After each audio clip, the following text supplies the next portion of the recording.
Friends, Namaskar. Myself Grijesh Kumar. Friends, you are welcome in this video. Friends, here I have some common idioms which are as follows. First idiom is a cock and bull story, which means an unbelievable and stupid gossip. Second is a cry in the wilderness, which means a useful effort. Third is a feather in one's cap, which means another remarkable achievement. And fourth is a fly in the ointment, which means someone who spoils enjoyment. कबाब में हड्डी जिसको कहते हैं. That's all for this section. Next section is based on MCQs for TGT preparation. Here remaining part of previous video is given as here question number 31 is there is both scarcity and dash in the modern world. Friends, यहाँ पर एक sentence दिया गया है जिसमें filling आपको करना है, खाली जगह में भरना है. कौन सा वर्ड आएगा ऑप्शन से आपको बताना है. तो यहाँ पर जो है इसका आंसर दिया गया है प्लेंटी. प्लेंटी यहाँ पर हो जाएगा. So correct option is C. Scarcity का मतलब होता है कमी और प्लेंटी का मतलब होता है पर्याप्त, जिसकी कमी ना हो. डिफिसिट का मतलब भी कमी होता है. अट्रैक्शन का मतलब आकर्षण होता है. और टोलरेशन का मतलब होता है बर्दाश्त करना, to bear. Next question, question number 32. Question number 32 is accomplice means. यहाँ पर आपको एकम्प्लिस की मीनिंग बताना है. दिए गए ऑप्शन में से कौन सा फ्रेज है या कौन सा वर्ड है जो इसकी मीनिंग बताता है. तो यहाँ पर इसका आंसर दिया गया है एसोसिएट इन क्राइम, यानी कि सह अपराध, जिसको हिंदी में कहते हैं सह अपराध. इसको हिंदी में कहा जाता है सह अपराध. तो ये एकम्प्लिस की हिंदी हो गई. सो correct option is a. Question number 33. Question number 33 is the condition of self government is called. जो सेल्फ गवर्नमेंट की कंडीशन होती है उसको क्या कहा जाता है, ऑप्शन से आपको बताना है. यहाँ पर इसका आंसर दिया गया है ऑटोनॉमी, स्वायत्त या स्वराज्य, जिसको हिंदी में कहा जाता है. So correct option is C. बाकी शब्दों की अगर व्याख्या की बात की जाए तो ऑटोक्रेसी जो होता है एकल तंत्र होता है जिसमें कोई एक व्यक्ति राज करता है, शासन करता है. और ऑटोमेशन का मतलब होता है स्वचालित, जो स्वयं के द्वारा संचालित हो. और ऑटोगेमी का मतलब होता है स्वगामी. यहाँ पर इसका एक्सप्लेनेशन भी दिए हैं, थोड़ा सा देख लेते हैं, शब्दतः ज्ञान हो जाएगा आपको. ऑटोनॉमी का यहाँ पर अर्थ दे रहे हैं स्वराज्य या स्वायत्त समाज. Government by one person is called autocracy, जिसको एकल तंत्र कहा जाता है, एक तंत्र कहा जाता है. The act of implementing the control of equipment with advance technology is called automation. स्वचालन इसको कहा जाता है. और ऑटोगेमी में जैसा मैंने बताया स्वगामी होता है. Next question, question number 34. Question number 34 is given as yes. Question number 34 is here one who abstains completely from alcohol is called. वह व्यक्ति जो बिल्कुल भी मद्यपान नहीं करता है, शराब नहीं पीता है, उसके लिए कौन सा वर्ड होता है. तो यहाँ पर दिया गया है टी टोटलर, मद्य त्यागी, जिसका अर्थ होता है यहाँ पर ये दिया गया है मद्य त्यागी. So correct option is C. बाकी के वर्ड की अगर व्याख्या की जाए तो यहाँ एथिस्ट का मतलब होता है जो ईश्वर की सत्ता में विश्वास नहीं करता है, उसको एथिस्ट कहते हैं. और क्लेप्टोमैनिक का मतलब होता है जो चोरी के काम से पीड़ित हो. और टोटलिटेरियन का मतलब होता है, यहाँ पर टोटलिटेरियन का मतलब होता है एक दलीय, जो एक पक्षीय हो, एक दलीय हो. Question number 35. Question number 35 is the art of producing beautiful hand writing is known as.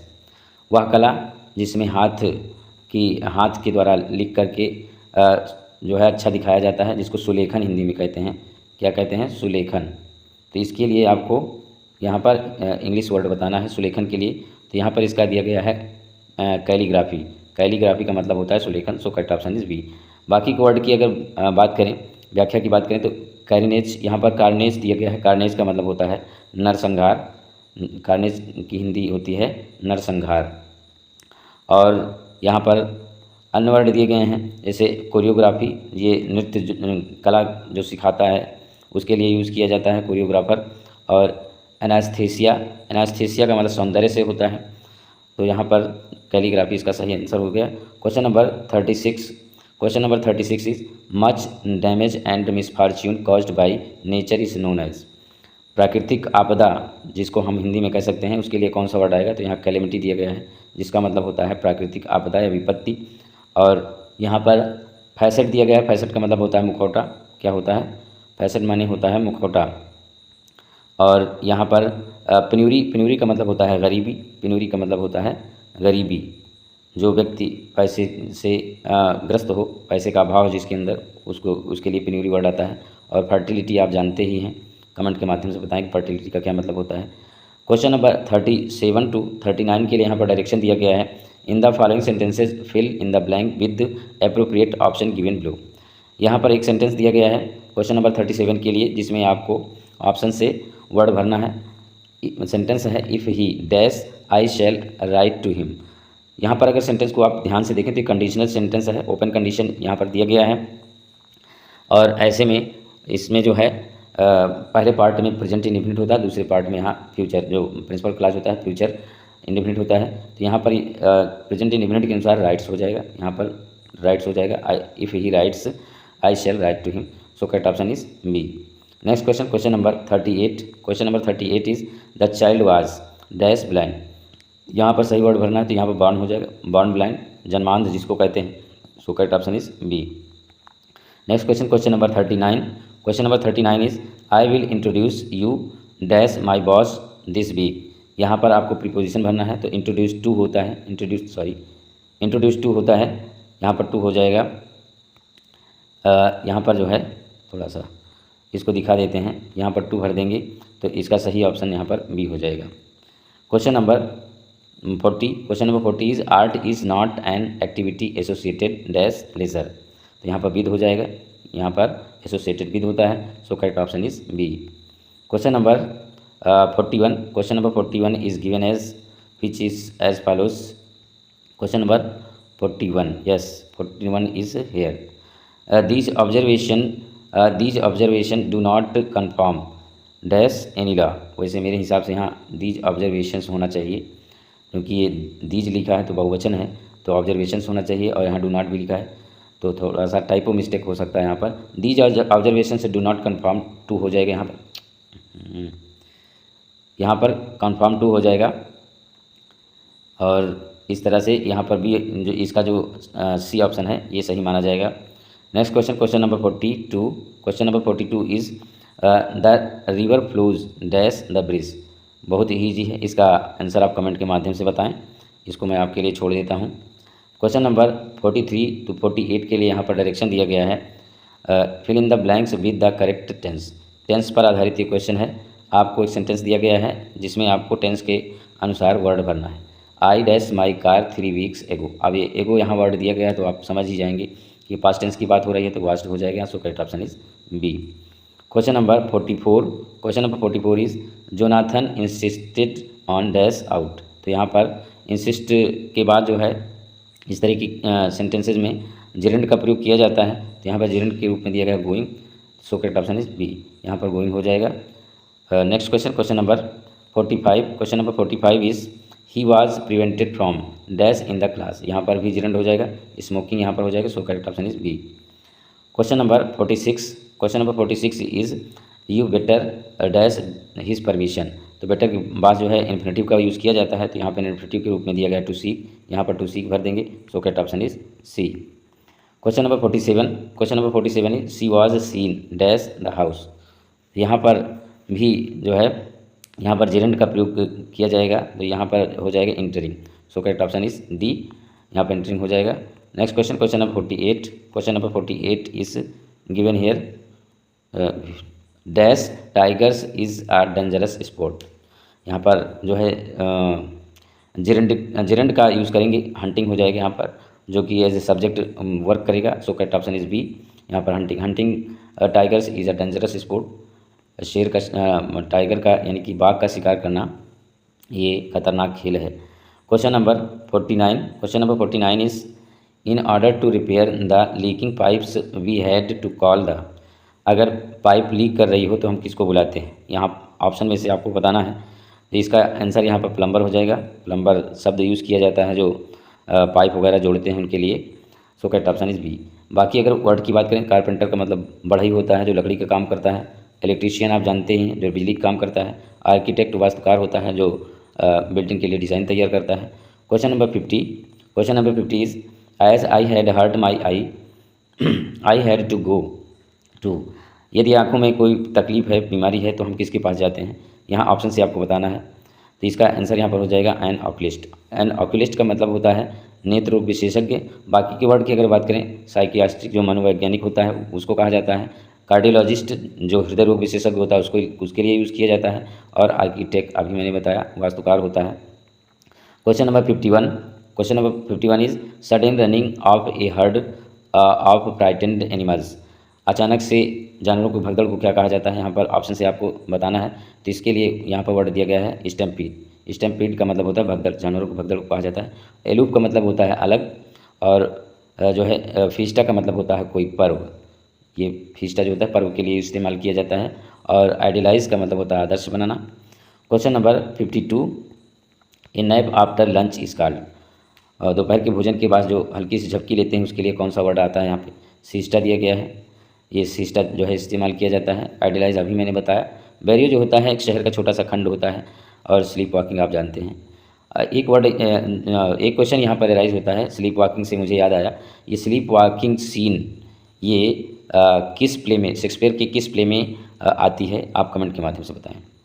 Question number 53 to 56 के लिए यहाँ पर डायरेक्शन दिया गया है। Change the following sentence into passive voice. यहाँ पर एक सेंटेंस दिया गया है जिसको आपको पैसिव वॉइस में चेंज करना है। सेंटेंस 53 के लिए दिया गया है they haven't stamped the letter. Very easy है। यहाँ पर क्या हो जाएगा? The letter has not been stamped. So correct option is C. ये हो जाएगा इसका passive voice. Question number 54 is given here. Yes, question number 54 is as follows. Yes, a Japanese firm makes these television sets. इसका आपको passive voice बनाना है। Very easy है, इसको मैं आपके लिए छोड़ देता हूँ, आप कमेंट के माध्यम से बताइए इसका passive voice. Question number 55, nobody has used this room for ages. इसका भी पैसिव वॉइस बनाना है। तो इसके लिए यहाँ पर हो जाएगा this room has not been used for ages. यहाँ पर नोबडी जो वर्ड आया है इसको छोड़ दिया जाता है। नोबडी, समबडी, एनीबॉडी, ये वर्ड अगर किसी सेंटेंस में आते हैं तो पैसिव वॉइस बनाते समय सुपर प्लस माने जाते हैं, इसलिए इनको छोड़ दिया जाता है। Question number 56 is also based on transferring in voice. We can not repair this lock. यहाँ पर भी आपको इसका पैसिव वॉइस बताना है। तो इसका हो जाएगा this lock can not be repaired. ये हो जाएगा। यहाँ भी वी को छोड़ दिया जाएगा क्योंकि वी जो है सुपर प्लस है, इसको कहना ज़रूरी नहीं है। यहाँ ऑप्शन में गलत दिया गया है, ये योर दिया गया है। योर नहीं होना चाहिए, यहाँ पर दिस होना चाहिए क्योंकि सेंटेंस में दिस दिया गया है। नेक्स्ट क्वेश्चन नंबर 57 टू 60 के लिए डायरेक्शन यहाँ पर दिया गया है। Read the following sentences and indicate for each sentence the correct option. यहाँ पर सेंटेंस को पढ़ना है और आपको बताना है कि किस प्रकार के सेंटेंस हैं। Although they are 250 miles apart, they keep in constant contact on the internet। ये किस प्रकार का सेंटेंस है आपको बताना है यहाँ पर। तो अगर इसको आप ध्यान से देखें तो ये जो है कॉम्प्लेक्स सेंटेंस है क्योंकि यहाँ पर दो जो है सबऑर्डिनेट क्लास दिए गए हैं, एक प्रिंसिपल क्लास दिया गया है। So correct option is B. Next question number 58। Question number 58 is given here. Yes, question number 58। Yes, ये रहा question number 58। Rita loves to go to beach and spend her days sun bathing. इसमें भी आपको बताना है कि ये किस प्रकार का सेंटेंस है। तो यहाँ पर तो बहुत अच्छी पहचान है, ये एंड दिया गया है और एंड आता है कंपाउंड में। ये कंपाउंड सेंटेंस है। So correct option is C. Question number 59 is Tom and Jerry have a big argument every summer over where they should spend their summer vacation. इसमें भी आपको बताना है कि ये किस प्रकार का सेंटेंस है। तो इसके लिए एक पहचान मैं आपको बताता हूँ। ये इंट्रोगेटिव वर्ड दिया गया है, इससे कनेक्ट रहता है ज़्यादातर जो है कॉम्प्लेक्स सेंटेंस होते हैं। और इसके पहले मैंने आपको बताया है कि कॉम्प्लेक्स सेंटेंस में एक प्रिंसिपल क्लास होता है, दो सबऑर्डिनेट क्लास होती है। कंपाउंड सेंटेंस में सबऑर्डिनेट क्लास नहीं होते हैं। तो इसके लिए यहाँ पर कॉम्प्लेक्स हो जाएगा। So correct option is B. Next question number 60 and last question of this video. I will continue creating videos based on TGT English preparation if you support me by subscribing my channel. Question number 60 is John dislikes sitting on the roof. He always gets a headache. इसमें भी आपको बताना है कि ये किस प्रकार का सेंटेंस है। तो अगर आप यहाँ पर ध्यान से देखें तो एक ही जो है वर्ब से यहाँ पर सेंटेंस को जोड़ा गया है। तो एक ही वर्ब से जोड़ा जाता है, फाइनाइट वर्ब से सिंपल सेंटेंस। जो सिंपल सेंटेंस होते हैं एक ही फाइनाइट वर्ब होती है, उसी पर जो है पूरा वाक्य बनाया जाता है। तो यहाँ सिंपल सेंटेंस दिया गया है। So correct option is C. That's all for this video friends. अगर आपको ये वीडियो अच्छा लगता है तो लाइक करें, नहीं अच्छा लगता डिसलाइक करें। कमेंट करना बिल्कुल भी ना भूलें। और यदि इस वीडियो से आपको कुछ लाभ मिलता है तो please support me and subscribe my channel to get notification as soon as you wish. Thank you for watching this video.